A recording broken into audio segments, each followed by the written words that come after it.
Bapilu tidak bisa memberikan statement. Mengambil tempat duduk melalui. 就係近嘢啦，提嘅最寶貴，而家嘅代志就人生最重要嘅身體健康，俾安全提嘅300萬。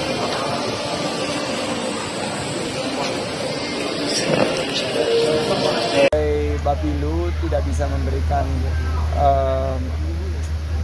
statement terhadap situasi politik di Jakarta karena itu sudah ditangani oleh DPP. P3 kami fokus agar perhitungan suara ini tuntas dan P3 yang sudah mendapatkan angka 4% ini bisa kita jaga pendapatan suaranya. Dan kalau berkaitan dengan topik hak angket itu Ketua Umum dan Sekjen yang nanti akan memberikan pernyataan atas posisi dari P3. Tapi kami bersyukur per hari ini kami masih di atas 4%.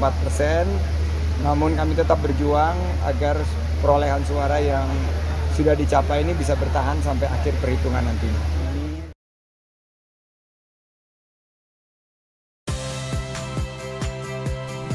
Saya Audrey Chandra, saksikan program-program Kompas TV melalui siaran digital, pay TV, dan media streaming lainnya.